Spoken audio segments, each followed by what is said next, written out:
Tu as souri. Encore. Quand il t'a dit ça, quand elle a lancé cette petite phrase, pas méchante, mais juste assez pour te mettre mal à l'aise, tu as souri. Tout le monde a ri. Pas toi. Toi, tu as juste souri. Maintenant, tu es seul dans ta voiture et la phrase est revenue. Plus lourde et les mots parfaits. Ceux que tu aurais dû dire, ils sont là, mais trop tard. Ce qui te fait mal ce soir, ce n'est pas l'autre, c'est ton silence. Et il y a une question qui te tourmente l'esprit. Pourquoi est-ce que je laisse les gens me parler comme ça? Et surtout, pourquoi est-ce que j'ai souri? Marc Aurèle, dans le silence de ses campements militaires, écrivait pour lui-même: la vie de l'homme est ce que ses pensées en font. Si ce décalage entre ce que tu ressens et ce que tu montres te parle, alors reste. Parce que j'aimerais qu'on regarde ensemble ce que l'empereur philosophe nous enseigne. Non pas pour plaire au monde, mais pour être en accord avec notre propre nature raisonnable.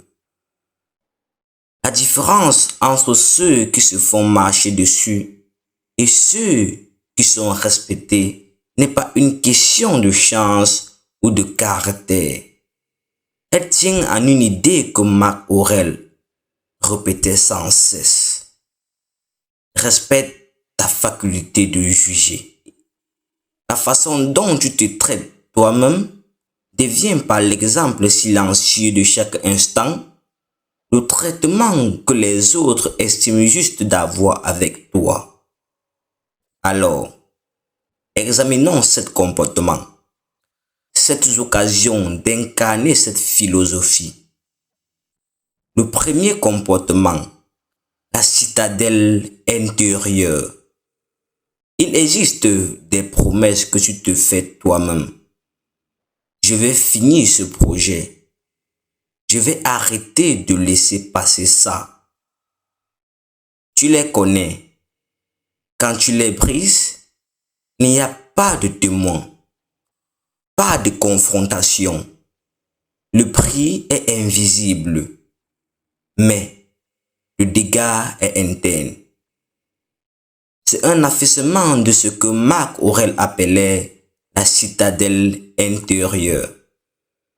Cette forteresse de l'esprit que rien ne peut ébranler de l'extérieur.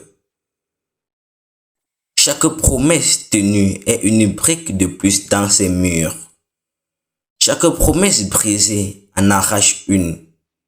Et ce message, ma promesse ne vaut rien, se repent dans ta posture, dans ta voix.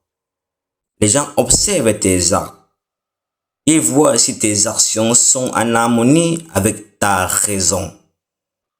C'est pour cela que certaines personnes dégagent une solidité naturelle.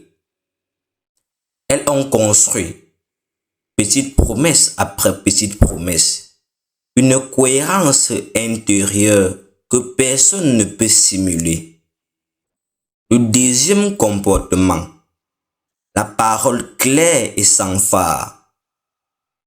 Repense à la dernière fois que tu as dit non. As-tu ajouté une raison, puis une excuse, puis une justification? Ce besoin de surexpliquer n'est pas de la politesse. C'est le signe que tu ne fais pas confiance à ton propre jugement.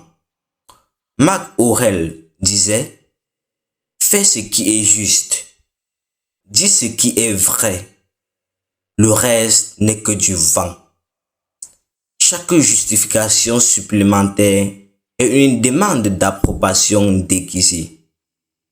Tu ne dis pas non. Tu demandes à l'autre de valider ton non. La personne en face ne retient pas tes raisons. elle retient ton hésitation. Surexpliquer, c'est lui donner un petit pouvoir sur toi. Un non simple, clair, est le son que fait une décision qui ne doute pas d'elle-même. Comme l'écrivait Marc Aurèle, la tranquillité ne consiste qu'à bien penser. Et bien penser, c'est juger et s'y tenir sans ajouter le bruit de l'inquiétude sociale. Le troisième comportement, accueillir l'attention. Le silence tombe et tu te précipites pour le combler. Une tension surgit et tu te l'empresses de l'apaiser. Tu rafistoles la surface pour ne pas avoir à regarder ce qui se cache en dessous. Tu enseignes ainsi que la tension sera toujours résolue par toi et rapidement. Marc Aurèle nous rappelle que l'univers aime créer des tensions et des changements. La difficulté n'est pas un signe que quelque chose va mal. C'est souvent le signe que quelque chose de vrai est en train de se passer.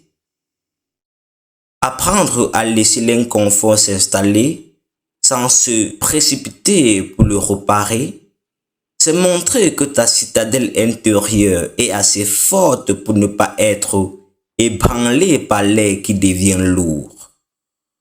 Tu les apprends que tu peux traverser les moments difficiles sans te dissoudre dedans.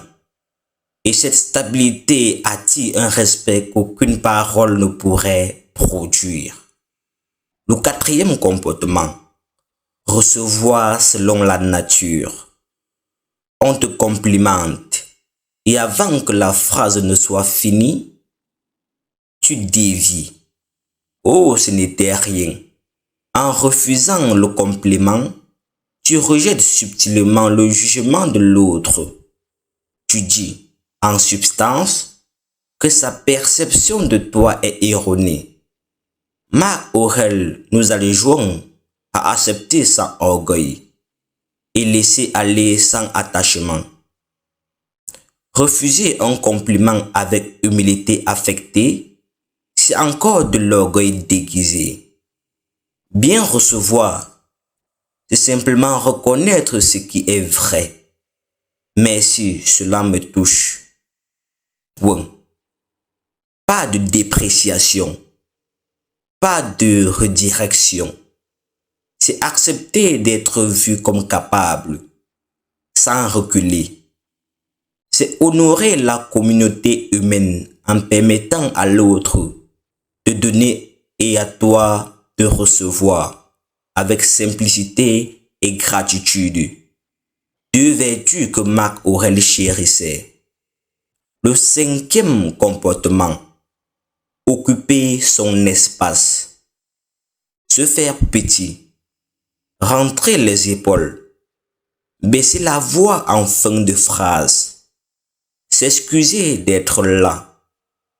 Tu dévances le jugement des autres en te jugeant toi-même, indigne de l'espace que tu occupes.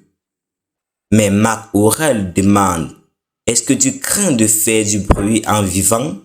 Le but n'est pas de devenir bruyant, mais de cesser de se réduire.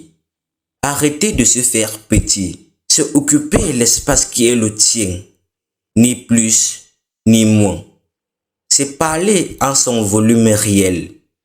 C'est entrer dans une pièce avec la même simplicité qu'un arbre occupe sa place dans une forêt. La pièce n'a pas besoin de tes excuses. Si ta présence est raisonnable et vertueuse, elle est juste.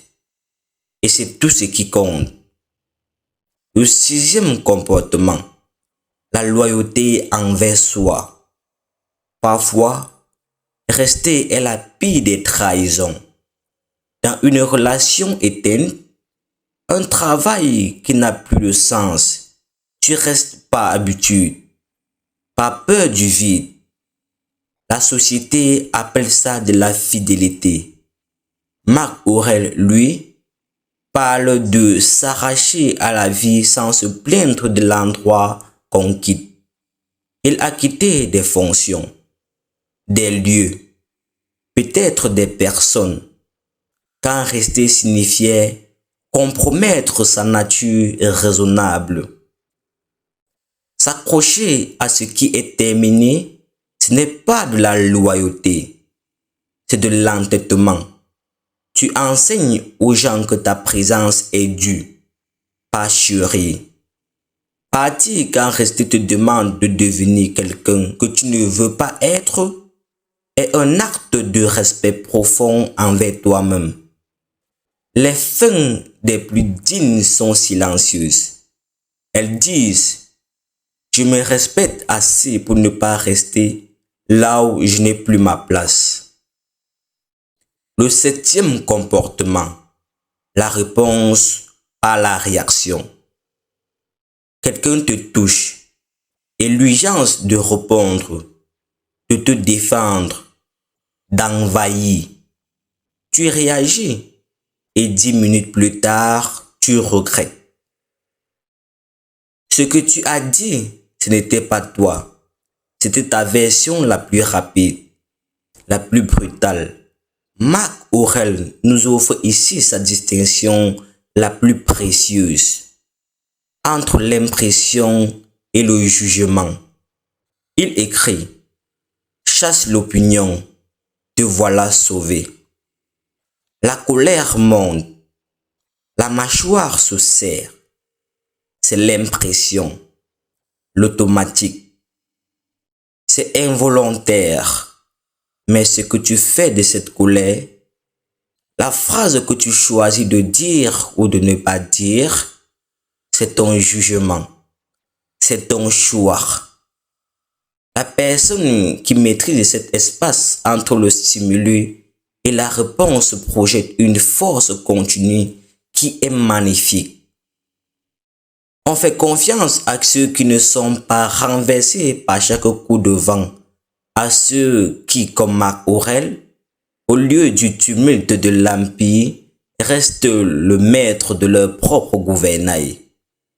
Alors, mon ami, ce soir-là, dans cette cuisine, quand la remarque est venue, tu as souri et tu as laissé passer. C'était la réaction. Mais demain ou après-demain, quand une situation similaire se présentera, souviens-toi, le passé est hors de ton contrôle. Le futur est incertain.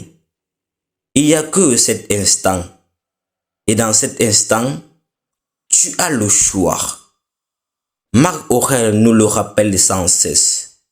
Le bonheur de ta vie dépend de la qualité de tes pensées. Choisis des pensées qui fortifient ta citadelle intérieure. Choisis des actions en harmonie avec ta nature raisonnable. Et peu à peu, sans même t'en rendre compte, ta valeur silencieusement enseignera aux autres comment te traiter. Si tu as aimé cette vidéo, like cette vidéo, partage dans un groupe WhatsApp, laisse-moi un commentaire.